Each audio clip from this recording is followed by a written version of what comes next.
Shabbat Shalom, everyone. I'm having these fond memories of the first time that I remember seeing someone look into my shopping basket. Now, it's probably not the first time it happened. It's just the first time that I noticed it. And I guess perhaps it shocked me a little bit because by nature, I'm a bit of a private person. I mean, when I'm at a grocery store and my wife is paying for something, I turn away as she enters in her PIN onto the keyboard. I don't know what her PIN is. I do not open my spouse's mail. I don't like it when someone opens mine. It's just these ideas that I want to have others have that choice, and I want to have that choice myself. And I understand the impulse of why a community member would want to look into the rabbi's basket. Has the rabbi purchased a pork steak? Has the rabbi purchased some seafood? But that being said, that entire impulse and all that surrounds it is worth thinking of a little bit, because at the end of the day, even if it's being done out of curiosity, there's an underlying judgment. What's going to happen there? Someone's going to look into the basket, and what if I had purchased something like that? I can have a discussion if you want on what I do purchase at a grocery store and what I don't and why, and what my level of kashrut is and why. I'm always happy to have those discussions. But let's say that I had purchased something that I actually wouldn't have purchased. That person who's looking probably themselves has a refrigerator filled with treif food. And so what's really going on there?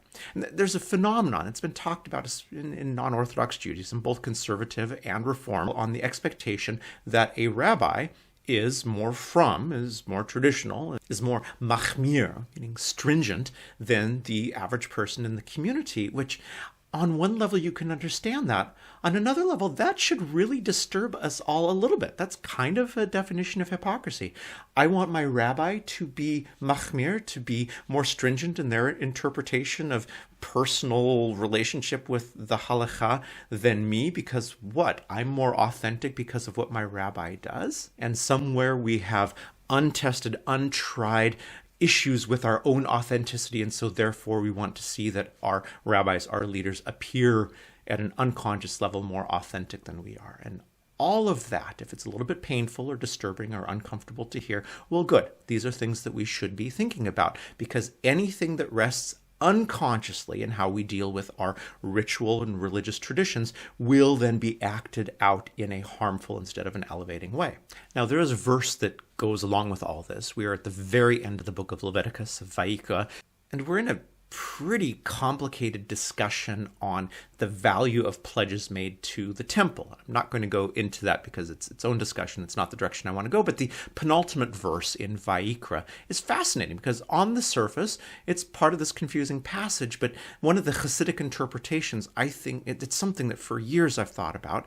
I've taught about it. It's had a huge impact in how I view a lot of Judaism. And it goes like this: one must not look out for good as against bad. Lo yivaker ben tov lara, or make substitution for it.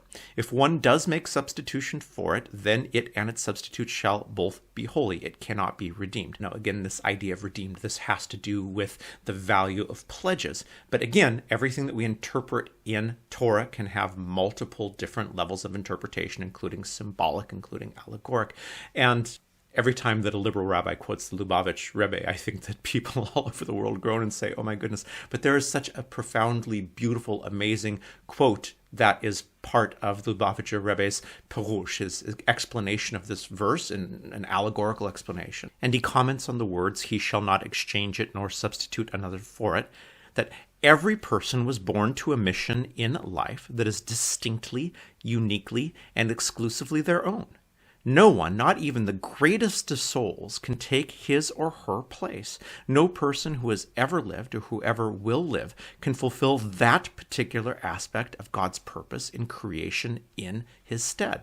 Which is remarkable, and maybe it even seems kind of self-evident, although, again, this is quite a beautiful teaching on this verse. It's a great way to show just how our obligation to interpret in multiple modalities, how it really can manifest saying something that doesn't seem at all to be like what the original verse means, but yet when you look at it, it actually makes a great deal of sense. But the problem is this idea is kind of getting shut away right now. And it's kind of getting shut away in a way that is a little bit chilling on our ability to try to perform acts of loving kindness in the way that most moves us. Now, the first time that I used this idea in a sermon, it wasn't for Bechukotai, but it was after a time in a previous congregation where there was a movement from a group of wonderful, sincere people who wanted to build an organization within the synagogue that would help perform certain acts of love and kindness, Gimilut Chasadim. And there was an expectation that I would head this group. And I said exactly what I say whenever something similar comes up, and that is, let me be a part of it in this way. The people who are passionate about doing this work should do the work. I am a teacher, so I will gather at the beginning of the process as well as often as they want to study text with them, texts that pertain to the activities that they want to do. And a good example of how this manifested, one of the synagogues that I had the pleasure to serve in put together a Chevra Kadisha, a burial society, something that doesn't happen very often in Reform synagogues. What an amazing thing. There were some doctors and there were some nurses, medical professionals that were in this community. What an amazing activity. These people said, let's do this. It was an isolated community. It wasn't easy to actually have a traditional burial done, to actually use there wasn't a local Chevra Kadisha. And so to put together one ourselves would be amazing. And I've done nearly 100 funerals in my life. I've never done a Taharat Hamet, which is the Jewish burial practice of purifying and shrouding the body in preparation. It's a beautiful ceremony. I've taught the ceremony. I've helped build the ceremony. During COVID, I actually developed we couldn't be present around the body, so we did a Zoom spiritual version of it. I think it's one of the most beautiful parts of Judaism. It's a high mitzvah, but it's not something that I am deeply moved to do. So what I did is I did the text studies, not only at the beginning, but also later on. We got together and we learned about it, learned the history of it, and I was passionate about it. But don't ask me to do the thing that I'm not passionate about, especially since there were 5, 6, 7 people there who loved doing it. Why should they have someone on that Chevra Kadisha actually doing the Taharat Hamet who is not comfortable within that, when you've got someone who is more than comfortable and passionate and thrilled about doing the teaching? So I always approach it that way. I love to teach, and quite frankly, I'm pretty damn good at it. So let's build it that way. But don't ask me to do your social justice, and I won't ask you to do mine. And this is exactly what the issue is.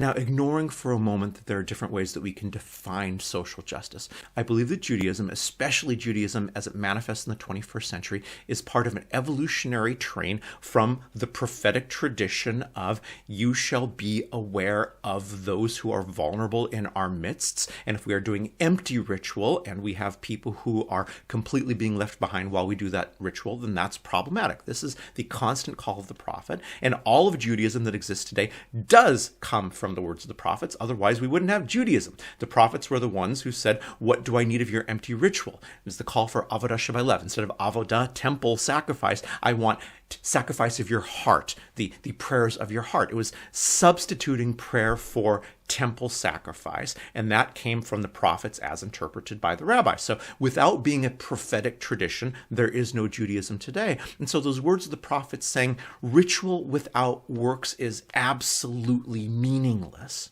has to then also be matched with such profoundly perfect, beautiful sayings like upon 3 legs stands all of humanity, on Torah, Avodah, and Gimilut Chasadim, upon our studying of our text, the existence of texts that have infinite possibility for us to interpret and study and to whirl around and to spin forth ideas. Avodah, how we serve each other, ourselves, our communities, and Gimilut Chasadim, love and kindness acts, how we go and help to repair the world. Usually today the word tikkun olam is used. I'm going to do a video on how that's kind of an inaccurate term. It's really Gemilut Chasadim. Tikkun olam is slightly different, although using it that way, it's fine. I'm not quibbling too much. Doing good stuff is good stuff. But when did it become all the rage to say you have to do tikkun olam or you have to do gimilut chasadim exactly as I believe it should be done? In other words, if you don't march in the right parade, if you don't support the right source, then it doesn't matter what you do, you're doing it wrong. That's problematic. See, it goes back to that very moment of peeking into the rabbi's grocery store basket to see if there happens to be any pork in there. What's more valuable? Having that sense of power to be able to go away and say, oh, I saw what the rabbi did, or to be concerned with how we ourselves are in dialogue with what we put into our body. In other words, the only way that we are going to deliberately not only look in the rabbi's basket and then go and talk about it is if we want to tear down, and simultaneously we don't have awareness of how we ourselves are in dialogue with that thing, which brings up the two things that I want to slowly close out this idea with. And the first one, as with essentially every statement of spirituality, is self-awareness. Are we aware of our gifts, of our superpowers, of our passions? In other words, if we believe that acts of loving kindness are part of what critically makes us humans, what makes us Jews, what makes us creatures that are part of the same oneness, if we believe that, then we should have an idea of what we're passionate about, what we're good at, what we're drawn to, and what we're not good at. And just because we're good at something doesn't mean that that's the thing that we should be doing, that we're absolutely passionate about. We all have things that we're good at and that we're passionate about, and there's going to be some sort of overlap in our Venn diagram that is the sweet spot where when we step into that place, we can help heal the world. Because the best version, most passionate, fulfilled version of ourselves is about to go in and use all of our energy to lift everyone up. And isn't that what we want? But in order to do that, we really have to be willing to be in dialogue, not only with what we're good at, but what we're bad at. And if we are saying, you need to do this thing that I think is important, and we're looking at our religious leaders to do something that we're not willing to do, either we have to overcome something, or what we think is the most valuable thing might be someone else's idea, and we haven't gone through the process of saying, what is important to me? Which then brings us to the second part, which is awareness of how we are projecting our need for authenticity onto someone else. We all want to authentically be a part of the healing of the world. We really do. Even the people that we most profoundly disagree with, unless they are a sociopath or a psychopath. And I talked about this a little bit last week. Unless someone is outside of that normativity, we all believe that we are in the process of doing the good thing. But if I look at the leaders around me, religious leaders, community leaders, and I believe that they are only successfully engaging in social justice if they are engaging in the version that I think is the social justice that needs to be done, then the problem is mine.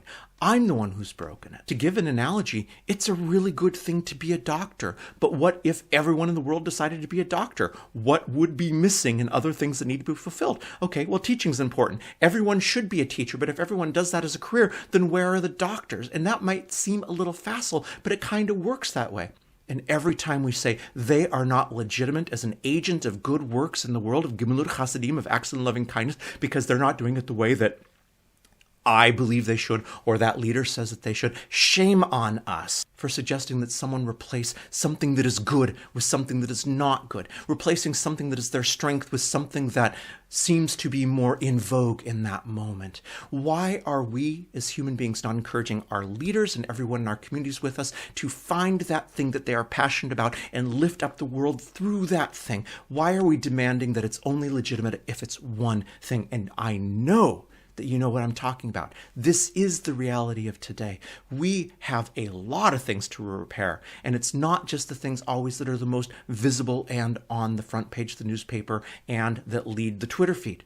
To my bar and bat mitzvah students for many years, I've often said, first day of class, if anyone ever tells you there's only one way to do something, there's only one way to interpret it, run away from that person as quickly as possible. One, it's not Judaism. Two, they're not teaching, they're cloning. Do we need to be clones of each other in what we do to lift up the world? Or do we want to encourage each other to find that thing? And quite frankly, do all those things need to lead our social media posts? Isn't there some value on occasion going and serving soup in the soup kitchen without everyone knowing about it? We should be finding that thing that we love to do so much and that we're so passionate about and make it a part of our everyday life. And the reason that we have to externalize it is because we've somehow communicated with our children, with each other, with our communities, that only this thing, that thing, and that thing over there are worthy of labeling social justice. So yeah, these words of the Lubavitcher Rebbe, everyone is born with a specific purpose. I don't know if that's literal. I don't believe in the bearded dude in the sky sort of version.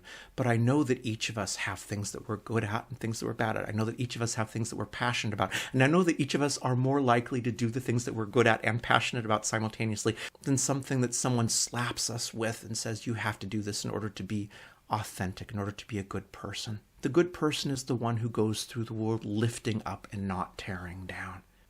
And as we close out this part of the Torah for this year, the part where we step in front of the eternal and are drawn near to the eternal through our sacrifices. Once upon a time, those sacrifices were of blood. Now it's the blood, sweat, and tears of the passion that we put into what we do. Are we drawing near to the eternal through the sacrifice of our time, through the sacrifice of our gifts, through the sacrifice of our passions? Or are we stepping onto someone else's altar to make their sacrifice that they were required to bring? They need to make that sacrifice on their own. We need to step onto our own altar and have our own discussion with the eternal, with that which is greater than all of us, which binds us all together, which moves us to want to lift up instead of tear down.